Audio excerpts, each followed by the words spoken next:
আমার প্রিয় ছাত্রছাত্রীরা, আশা করি তোমরা সবাই ভালো আছো। প্রতিদিনের পড়াশোনা নিয়ে আবার হাজির হয়েছি। আজ আমরা চতুর্থ শ্রেণীর পরিবেশ বিষয় থেকে বেশ কিছু প্রশ্নোত্তর জেনে নেব।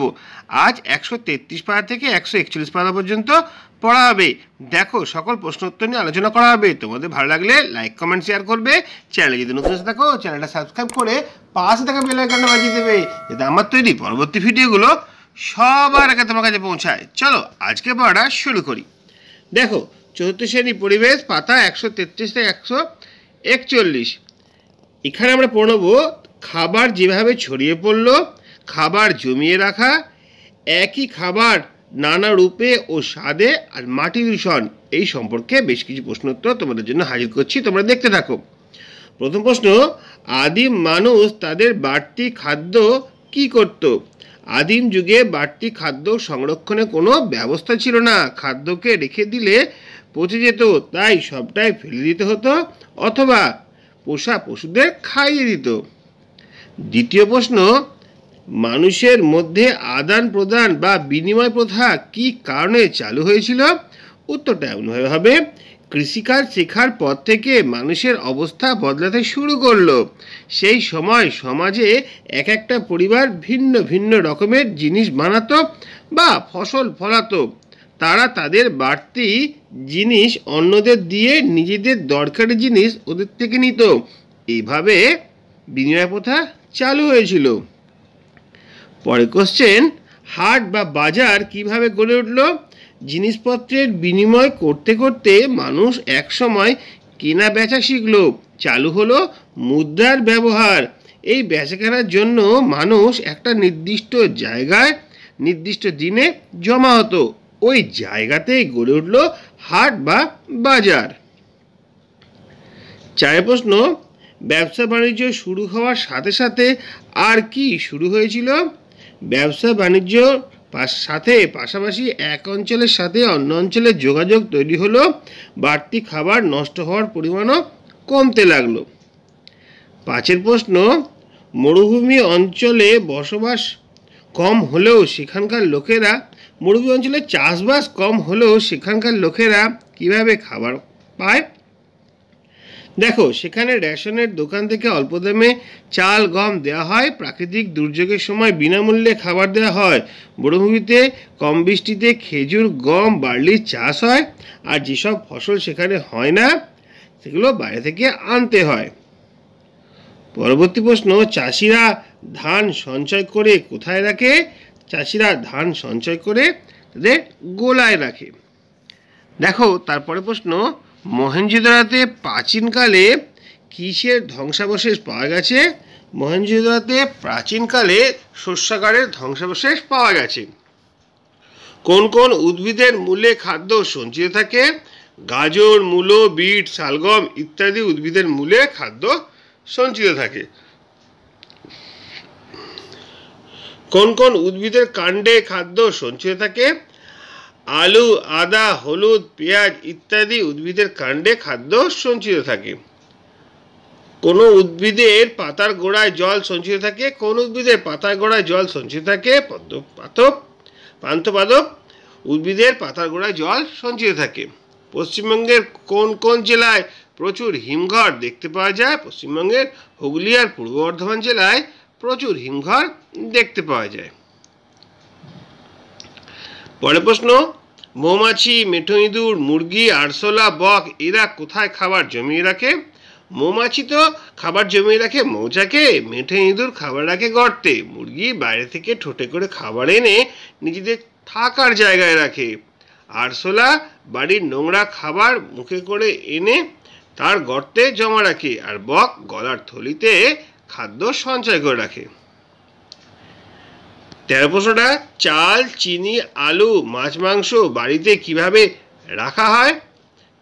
বাড়িতে চাল শুকনো নিমপাতা ও কারি পাতা মিশিয়ে রাখা হয়।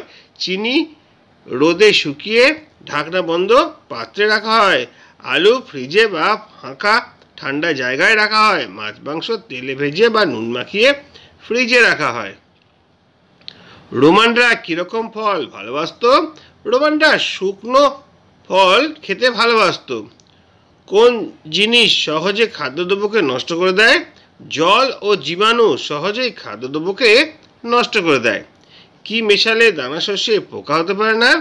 দেখো, শুকনো নিম পাতা কারি পাতা মেশালে দানা শস্যে সহজে পোকা হতে পারে না।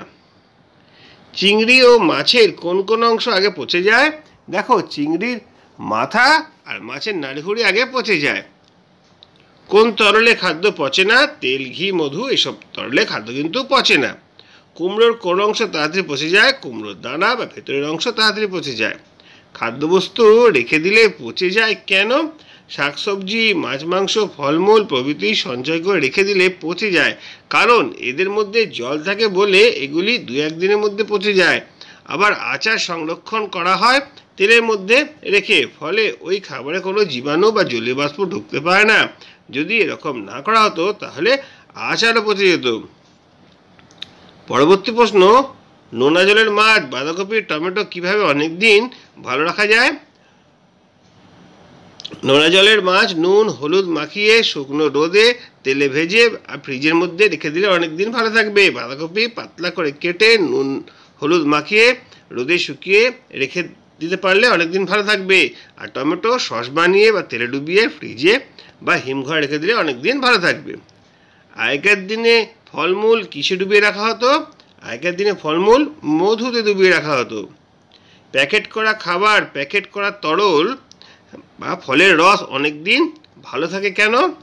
দেখো, এর উত্তরটা এমন হবে, প্যাকেট করা খাবার বা প্যাকেট করা তরল বা ফলের রস অনেক দিন ভালো থাকে কারণ প্যাকেটটি বায়ুশূন্য অবস্থায় থাকে।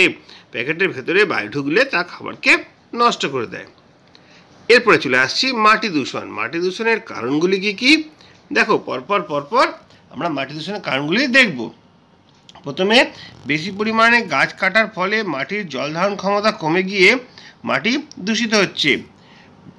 বেশি ফলনের জন্য চাষিদের বেশি মাত্রায় রাসায়নিক সার ব্যবহারের ফলে মাটি দূষিত হচ্ছে। আর কারখানার বর্জ্যপদার্থ, প্লাস্টিক, বিভিন্ন রকম আবর্জনা মাটিতে মিশে কিন্তু মাটি দূষণ বাড়ায়। এই মাটি দূষণের প্রতিকারগুলি কি কি লেখো তো? দেখো, যে কারণে মাটি দূষিত হয় সেগুলো প্রতিকারগুলো করতে হবে। গাছ কাটা বন্ধ করতে হবে, বেশি পরিমাণে গাছ লাগাতে হবে, রাসায়নিক সার ব্যবহার বন্ধ করে জৈব সার ব্যবহার করতে হবে, কলকারখানার বর্জ্যপদার্থ নির্দিষ্ট জায়গায় ফেলতে হবে, পরে তা ধ্বংস করে দিতে হবে। পলিথিন বা প্লাস্টিকের পরিবর্তে কাগজের প্যাকেটের ব্যবহার শুরু করতে হবে। মাটি খারাপ হলে কি কি হয়? দেখো, মাটি খারাপ হলে মাটির ফসল তৈরি করার ক্ষমতা কমে যায়, মাটির অম্লতা ক্ষমতা বাড়ে, ফলে মাটি নষ্ট করে দেয়, মাটিতে জল জমে থাকে এবং মাটির উপর অংশ নষ্ট হয়ে যায়। ফসলের গুণগত মান খারাপ হয়ে যাওয়ার কারণ কি? দেখো, মাটিতে বেশি পরিমাণে রাসায়নিক সার, কীটনাশক সার ব্যবহারের ফলে ফসলের গুণগত মান নষ্ট হয়ে যায়, এর ফলে ফসলের উপকারিতার মাত্রা কমে যায়। কীটনাশক বেশি ব্যবহারে কি ক্ষতি হয়? 1 নম্বর ক্ষতি হয়, অনেক উপকারী পতঙ্গ যেরকম মৌমাছি, প্রজাপতি, ফড়িং ইত্যাদি মারা যায়। কেঁচো, শামুক, ব্যাঙ, পোকামাকড় খাওয়া অনেক পাখিও মারা যায়। কীটনাশক গ্যাস বাতাসে মিশে বাতাসকে দূষিত করে, জলে মিশে বিভিন্ন জলাশয়ে জলকে দূষিত করে, ফলে অনেক জলজ প্রাণী মারা যায়।